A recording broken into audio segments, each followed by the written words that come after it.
Hello everyone, welcome to our YouTube channel Desi Nuskhe. दोस्तों, वैसे तो हम साल के किसी भी दिन में किसी भी टाइम में बीमार हो सकते हैं, लेकिन साल के कुछ टाइम पीरियड्स ऐसे होते हैं जिसमें अक्सर ज़्यादातर लोग कॉमन बीमारियों का शिकार हो जाते हैं। जो पहला सीज़न है दोस्तों, वो है जब हम सर्दी से गर्मी की तरफ आते हैं, और जो दूसरा है जो बरसात होती है या बरसात से जब हम सर्दी की तरफ जाते हैं, वो सबसे ज़्यादा ख़तरनाक सीज़न होता है डिफरेंट तरह के वायरल को फैलाने के लिए।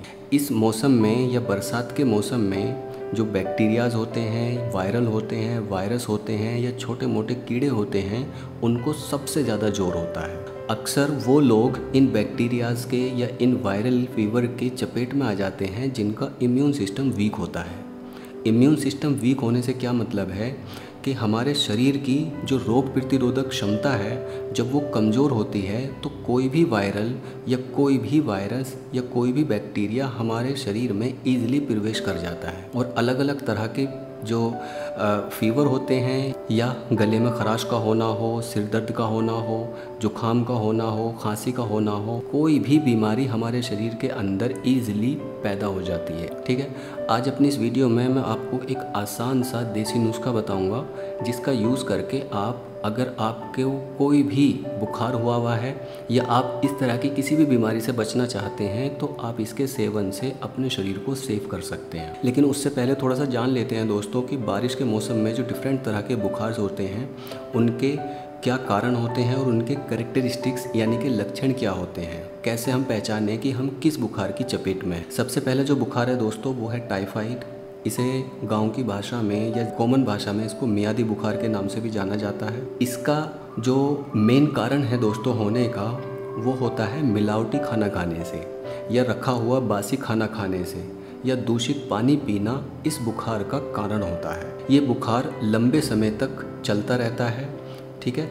और इसके जो कैरेक्टरिस्टिक्स होते हैं या जो लक्षण होते हैं, वो ये है, ये बुखार रेगुलरली आपको चढ़ता रहेगा, उतरता रहेगा, और हल्की मात्रा में आपको फीवर महसूस होता रहेगा। जो दूसरा इसका मेन कैरेक्टरिस्टिक या लक्षण है, वो है कि आपको भूख लगना कम हो जाएगी, पेट में दर्द होना शुरू हो जाएगा, सिर दर्द होना शुरू हो। इसके अलावा जो दूसरे नंबर का बुखार होता है, वो है दोस्तों मलेरिया। मलेरिया का जो मेन कारण होता है, वो होता है मच्छर, ठीक है।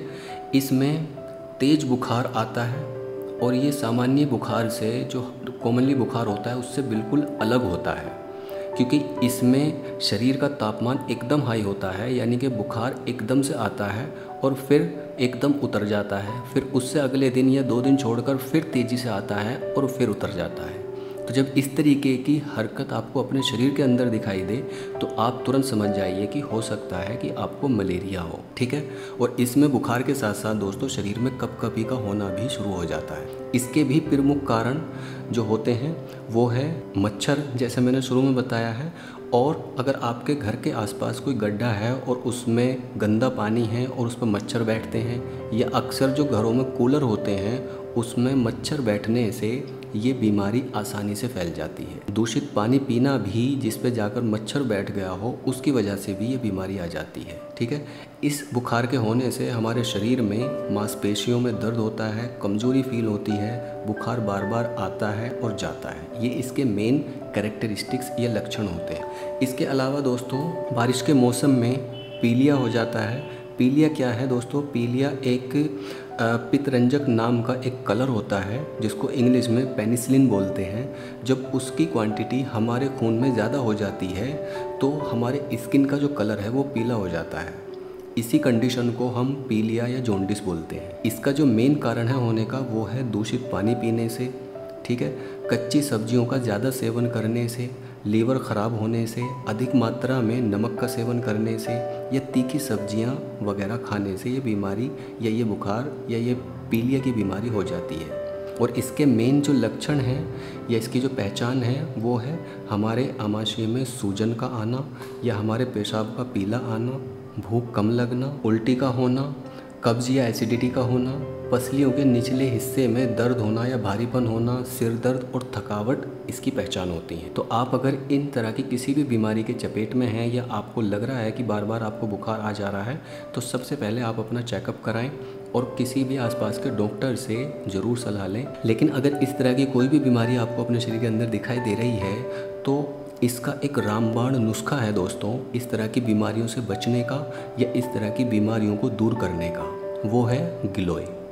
ठीक है, गिलोय एक रामबाण औषधि है हमारे शरीर के अंदर जो प्लेटलेट्स काउंट कम हो जाते हैं उनको बढ़ाने के लिए या किसी भी बीमारी को दूर करने के लिए, ख़ासकर जो बुखार होता है उसको दूर करने के लिए ये सबसे रामबाण औषधि होती है। गिलोय को इंग्लिश में टिनोस्पोरा कार्डिफोलिया के नाम से जाना जाता है और अलग अलग क्षेत्रों में ये अलग अलग नाम से जाना जाता है, जैसे अमृता, गुडुची, चक्रांगी, ये इसके अलग अलग नाम हैं। अब दोस्तों गिलोय आपको आपके पड़ोस में किसी न किसी के घर में मिल जाएगी। ठीक है, अगर आप गांव में रहते हैं तो ये झाड़ियों पर बेल की फॉर्म में चलती रहती है। ठीक है, तो आपने क्या करना है फ्रेंड्स, उस गिलोय का काढ़ा बनाकर आपने दिन में 2 टाइम पीना है। अगर आप बीमारियों से बचना चाहते हैं या आपको किसी भी तरीके का कोई बुखार है तो ये उससे भी आपको निजात तुरंत दिलाएगा। ठीक है, और कुछ दिन इसका सेवन करने से डेफिनेटली आपको इस तरह की किसी भी बीमारी से आसानी से निजात मिल जाएगी। अब आपको ये काढ़ा बनाना कैसे है, इस काढ़ा बनाने के 2 अलग अलग तरीके हैं। पहला तरीका जो है दोस्तों, आप कोई भी गिलोय की 3 से 4 इंच की एक टहनी काट कर लाएं, जो बिल्कुल हरी टहनी हो। उस टहनी को आपको काट कर लाना है और उस टहनी को सबसे पहले आप लाकर धो लें। ठीक है, और उस टहनी को 3-4 पीसीस में आप काट लें। काटने के बाद में आपको उसके ऊपर का जो छिलका है उसको उतारना है और उसके बाद में आपको इसे या तो आप हमाम दस्ते की हेल्प से इसको कूट लें। कूटने के बाद में आप इसको एक साफ़ बर्तन में लगभग 1 गिलास पानी में कूट कर ऐसे ही डाल दें और उसको रात भर ऐसे ही भीगा रहने दें और अगले दिन आप उसको थोड़ा सा अपने हाथों से मसल लें उसी पानी में और आपको सुबह सुबह उस पानी को पीना है। आप खाली पेट भी पी सकते हैं और आप नाश्ता करने के बाद में भी 1-8 घंटे के बाद में उस पानी को पी सकते हैं। जो दूसरा तरीका है दोस्तों वो क्या है, वो ये है कि आप उन जड़ों को पानी में उबाल कर भी सेवन कर सकते हैं। यानी कि जो छोटे छोटे आपने उसके पीसीस किए थे आप उनको ऐसे ही 1 गिलास पानी में उबालें और जब वो पानी लगभग आधा गिलास रह जाए तो आप उसको ठंडा कर यानी कि हल्का गुनगुना उसका आप सेवन कर सकते हैं। आप अगर चाहें तो उसमें आधा चम्मच शहद भी ऐड करके पी सकते हैं। ठीक है, इसका जो तीसरा तरीका है दोस्तों वो ये है कि आप ग्राइंडर में इनको अच्छी तरीके से पीस लें। यानी कि छोटे छोटे पीसीस किए हैं उसको आप ग्राइंडर में डालें और आधे गिलास से भी कुछ कम पानी डालें उसमें, फिर उसको ग्राइंड करें, फिर उसमें थोड़ा पानी और मिलाएं, उसके बाद में फिर ग्राइंड करें, फिर थोड़ा पानी और मिलाएं, फिर ग्राइंड करें और उसके बाद में फाइनली आप उसको छान लें। अब आप इस 1 गिलास ड्रिंक का सेवन दिन में 2 टाइम करें, सुबह और शाम को।